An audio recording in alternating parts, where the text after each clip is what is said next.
Configuration आप सबको 1 to 30 तक तो आनी ही चाहिए। इतनी इलेक्ट्रॉनिक कन्फिग्रेशन आपको लर्न करनी है 1 to 30। फिर all the S block elements, P block elements के सबकी इलेक्ट्रॉनिक कन्फिग्रेशन, और डी ब्लॉक में फर्स्ट ट्रांजिशन सीरीज, और वो फर्स्ट सीरीज कौन सी बताए, 21 to 30। तो इतने इलेक्ट्रॉनिक कन्फिग्रेशन, इन शॉर्ट वो इसमें इंक्लूड हो गया है। एस और पी में भी कुछ एलिमेंट्स तो इसमें इंक्लूड हो ही गए हैं 1 to 30 में। ओके तो अब देखो सबसे टिपिकल क्या है बताए, इलेक्ट्रॉनिक कन्फिग्रेशन का मैं यहाँ पर एक फंडामेंटल सिखाता हूँ कि आपको पता है कि चलो ये 1s 2s 2p, third orbit में 3 ऑर्बिटल्स होती है 3s 3p 3d, फोर्थ में 4 होती है 4s 4p 4d 4f, फिर 5s 5p 5d 5f, then after 6s 6p 6d 6f, okay, then after 7s 7p and 8s। Actually 6f हम ना लिखे तो फिर भी चलेगा, बस इतने तो है ही। और सब में क्रॉस लाइन आती है, पता है ना, n+l रूल के हिसाब से। तो मैं आज ये कर रहा हूँ, आपको वो वीडियो में आपको भेज दूंगा, साथ में ये जो अभी अपना करंट वीडियो है उसकी भी लिंक आपको मैं भेज दूंगा। ओके सब में क्रॉस इलेक्ट्रॉनिक कन्फिग्रेशन जा रही है, वो पहले तो आपको याद रखना है। सेकेंड थिंग, चलो एस ऑर्बिटल की कैपेसिटी कितने इलेक्ट्रॉन्स की पता है,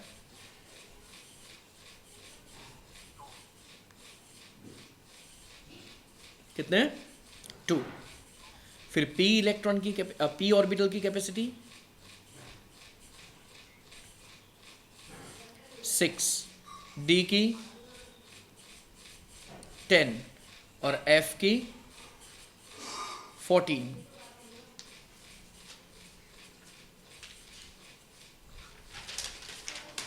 बराबर, तो ये इसके इलेक्ट्रॉनिक कन्फिग्रेशन है, s p d and f।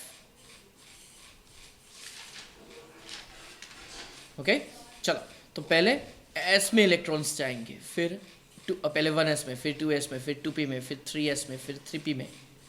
Okay यहाँ तक 18 इलेक्ट्रॉन्स हो जाते हैं, देख लो 2 2 4 6 10 2 12 12 and 6 18।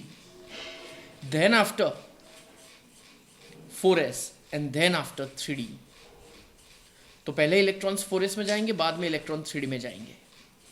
तो जो स्कैंडियम 21 टू जिंक है ना, तो चलो वो लिख देते हैं, साइंटिफिक टीवी क्राउन में फैकोनिकुंज।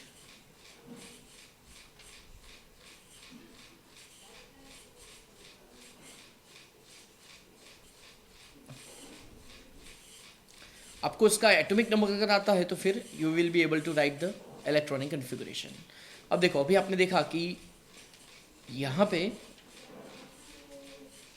3p में जब 18 इलेक्ट्रॉन्स कंप्लीट आता है तो उसको हम बोलते हैं आर्गन 18, पता है ना। And then after we know that electron will go in 4s and then after 3d। तो यहाँ पे इलेक्ट्रॉनिक कन्फिग्रेशन में सब जगह पे इतना तो आएगा ही, argon 18 3d and then 4s, argon 18 3d 4s, argon 18 3d 4s। चलो एलिमेंट्स के नाम बोल जाओ कोई एक जन, चलो नेम, हाँ नॉट सिंबल, सिंबल्स तो लिखा है।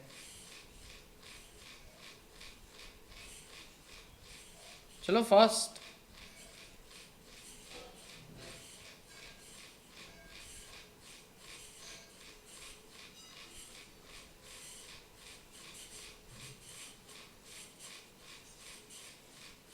Scandium, titanium, vanadium, chromium, manganese, iron, cobalt, nickel, copper and zinc. Electronic configuration, चलो एटॉमिक नंबर देख लो। अगर आपको एटॉमिक नंबर आता है तो फिर इलेक्ट्रॉनिक कन्फिग्रेशन आएगी। 21 है तो फिर 21, 22, देन 22, यहाँ से स्टार्ट करना है 2 3। चलो यहाँ पे आना चाहिए 2 4, but there is an exception, चलो वो भी बाद में सिखाता हूँ। 2 5, 2 6, 2 7, 28, 29. Here also there is an exception. And last is, instead of 30, here we will write 210. You see? Atomic number अगर आता है तो फिर इलेक्ट्रॉनिक कन्फिगरेशन आएगी 21, 22, 23, जो भी एटॉमिक नंबर हो तो पहले 4s फिर 3d, 4s के बाद 3d. चलो अब वो एक्सेप्शंस देख लेते हैं. चलो पहले नीचे वाला. Here in electronic configuration there are 9 electrons in 3d orbital and there are 2 electrons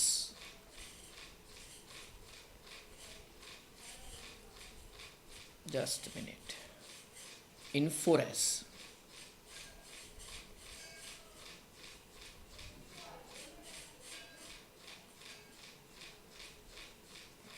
Okay, so 3d 9 and 4s 2. So जो यहाँ पे first orbit, second orbit, third orbit and fourth orbit, तो यहाँ पे बेसिकली इलेक्ट्रॉनिक कन्फिगरेशन हुई 4s2 and then 3d 9. Okay, और यहाँ पे अब होगा क्या कि ये जो एक इलेक्ट्रॉन है ना, ये यहाँ पे ट्रांसफर होता है.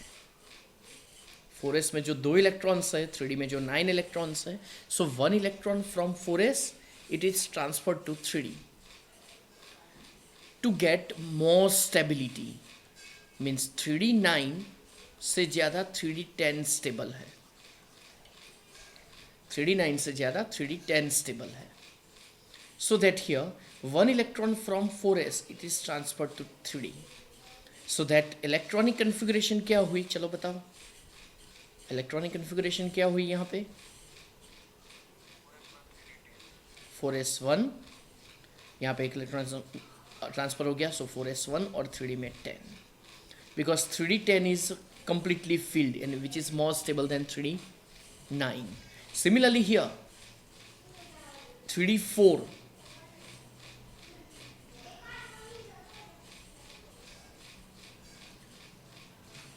और 4s में 2 इलेक्ट्रॉन्स हैं.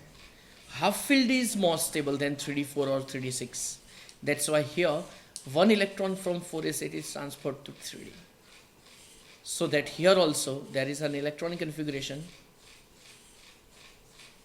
बोलो क्या होगी, 4s1 3d 5. So this is our electronic configuration. तो 21 to 30 सबसे इजी. एटॉमिक नंबर आता है तो फिर इलेक्ट्रॉनिक कन्फिगरेशन आएगी. अब एटॉमिक नंबर तो आपको लर्न तो करना ही है, तो फिर इलेक्ट्रॉनिक कन्फिगरेशन आपको आ गई. Easy. So this is the फंडा ऑफ इलेक्ट्रॉनिक कन्फिगरेशन. अब यहाँ पे कुछ फैक्ट्स चलो बताने हैं अपने जीनीट के रिगार्डिंग. फर्स्ट फैक्ट, Cu1+ ज़्यादा स्टेबल है या Cu2+? चलो, ये जो Cu1+ है इसका नाम है cuprous ion. Cu2+ is a cupric ion. दोनों में से ज्यादा स्टेबल कौन सा? चलो इलेक्ट्रॉनिक कन्फिगरेशन लिखते हैं इसकी. Cu1+ means 1 electron is removed. चलो अब इलेक्ट्रॉन रिमूव किस में से होगा वो बताओ तो.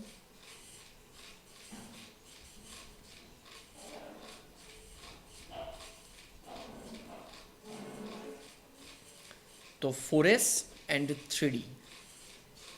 इलेक्ट्रॉनिक कन्फिगरेशन क्या थी पहले कॉपर की, 3d 10 4s1. अब देखो ये है अपना nucleus. Okay, this one is our first orbit, second orbit, third orbit and then fourth orbit, isn't it? तो यहां पे इलेक्ट्रॉनिक कन्फिगरेशन है 4s1 and 3d 10, right? 2 electrons are entered into 4s first and then after 3d. But whenever electron is to be lost, so at that time it will be lost from 4s first, because 4s is the outermost orbit. Again 4s outermost मतलब सबसे दूर है, लेकिन उसकी energy कम थी. That's why electrons are entered first 4s and then after into 3d. लेकिन जब remove होने की बात आती है तो पहले इलेक्ट्रॉन जाएंगे 4s में से. ओके, ये आपको याद रखना है. जो आउटर मोस्ट है उसी में से इलेक्ट्रॉन्स जाएंगे. ओके, तो यहाँ पे Cu1+ बना, तो इलेक्ट्रॉनिक कन्फिग्रेशन क्या होगी Cu1+ की, बताओ तो।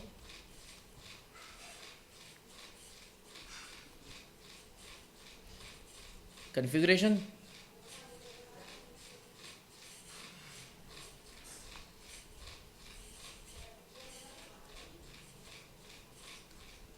(3d10) होगी, क्योंकि 4s में से इलेक्ट्रॉन गया ना, अगेन इलेक्ट्रॉन 4s में से गया है, तो होगा क्या कि 4s में से अगर इलेक्ट्रॉन गया तो फिर बचा क्या 3d10।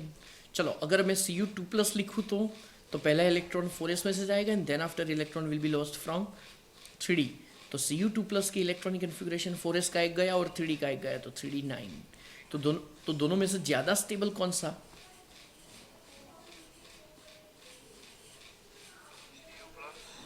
Cu1, सब यही बोलते हैं, but here stability order is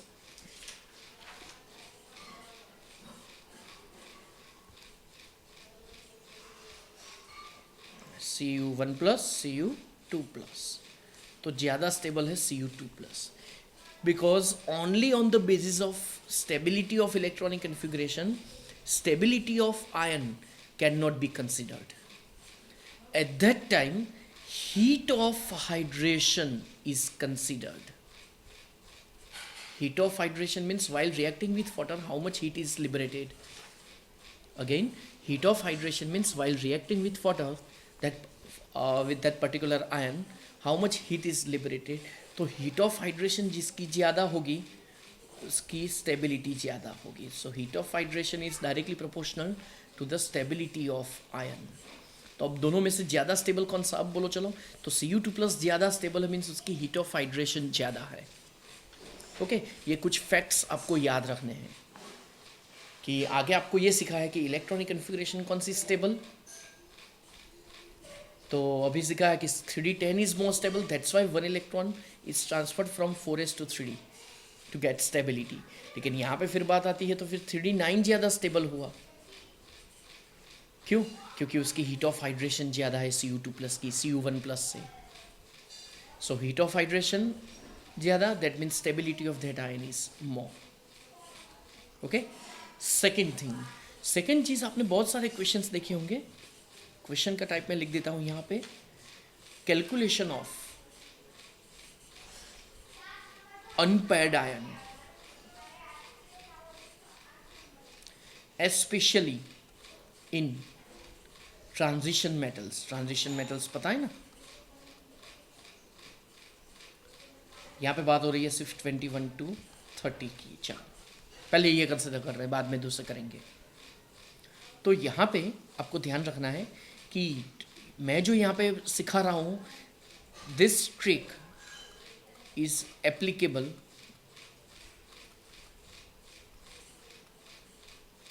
only for applicable to the ions, only for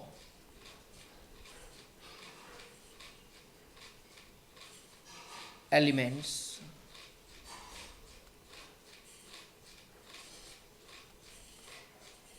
having atomic number 21 to 29। सिर्फ 30 में ही अप्लाई नहीं होगा, बाकी सब में अप्लाई होगा। देखो कैसे होगा, ध्यान से देखना। Suppose I say I want to write the unpaired electrons into Cr3+ ion. इसका एटॉमिक नंबर क्या है 24, उसके डिजिट का सम करो 2 and 4, उसमें से जो चार्ज है वो माइनस कर दो, कितने बचे भाई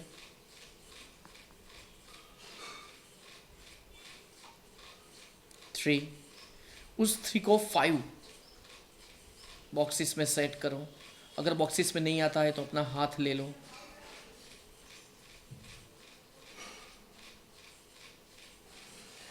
वन 2 3 4 5।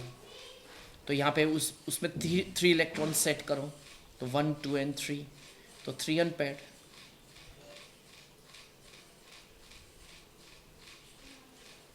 ओके, ये लर्न करने की ट्रिक हुई। चलो दूसरा एक एग्जांपल लेते हैं। Suppose Ni2+। चलो, what is the atomic number of Ni?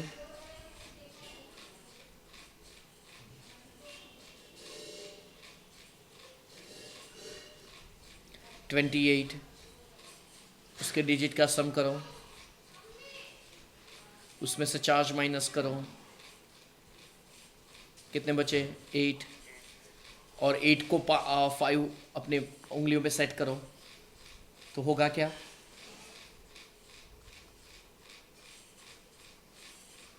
तो 1 2 3 4 5 6 7 8, मैं डैश कर रहा हूँ मतलब वहाँ पे 2 इलेक्ट्रॉन्स। अब कितने बचे? सिंगल कितने बचे? 2, तो 8 इलेक्ट्रॉन्स है, तो फिर 2 इलेक्ट्रॉन्स आर अनपेयर्ड। समझ में आ रहा है ना? अपनी उंगलियों में ही सेट करो, easy. Okay, so this is the funda. So first is Cr3+, another is Ni2+। चलो थर्ड एग्जांपल Fe2+ में बोलो, चलो fast. Fe2+ and then CO3+ and then Mn4+। चलो फटाफट, Fe का एटॉमिक नंबर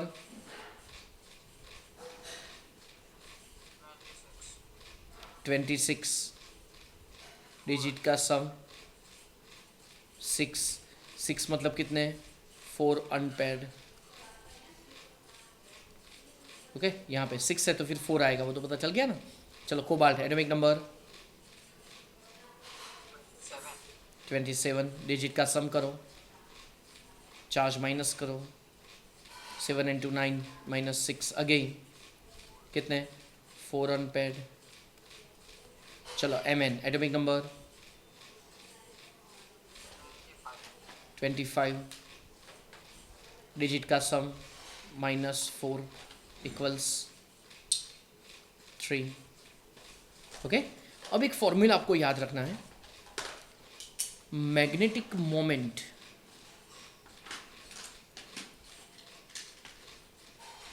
जिसमें भी अनपेयर्ड इलेक्ट्रॉन्स होता है ना, वो सब पैरामैग्नेटिक सब्सटेंस होते हैं। जिसमें भी पैड इलेक्ट्रॉन्स होते हैं ना, उसमें डायमैग्नेटिक, उसको डायमैग्नेटिक सब्सटेंस बोलते हैं। तो ये जो मैग्नेटिक मोमेंट है ना, उसका सिंबल है म्यू, और उसका फॉर्मूला है n×n+2। इसका यूनिट है Bohr magneton, where this n is number of unpaired electrons.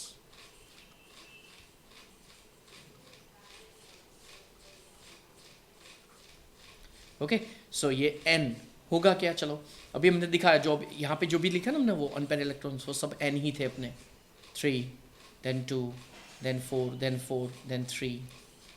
Okay, तो अगर ये unpaired number of unpaired electrons 1 हुए, 2, 3, 4, 5 एंड 6 तक हो सकते हैं। क्रोमियम एटम ले ना, तो क्रोमियम एटम की इलेक्ट्रॉनिक कॉन्फ़िगरेशन क्या थी भाई, बोलो तो?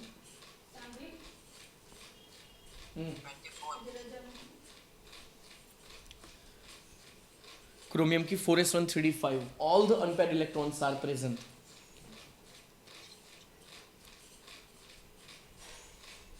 n×n+2 बोर मैग्नेटॉन, ये म्यू का फॉर्मूला है। तो if we take n = 1, then 2 + 1 3, 3 1s 3, तो √3, तो आएगा 1.73 bm। अगर 2 अनपेयर्ड हुए तो 2 + 2 4, 4 2s 8, √8, तो ये होगा 2.83 bm। 3 + 2 5, 5 3s 15, तो ये होगा 3.87। ओके, देन 4 + 2 6, 6 4s 24, तो ये होगा 4.90। 5, देन 25 + 2 27, जस्ट मैंने बराबर बोला ना मैंने? नहीं, 5 + 2 7, 7 5s 35,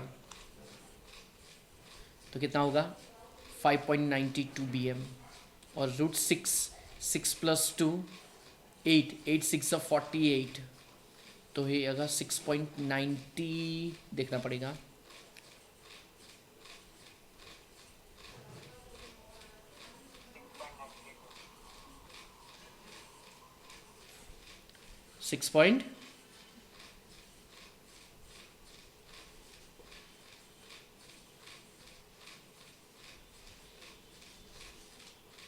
93 BM। तो कई बार आपको एग्जाम में डायरेक्ट ये वैल्यू पूछेंगे, what is the magnetic moment for the particular ion. If I say what is the magnetic moment for Cu2 plus ion, चलो बोलो क्या होगा। कॉपर का एटॉमिक नंबर क्या है?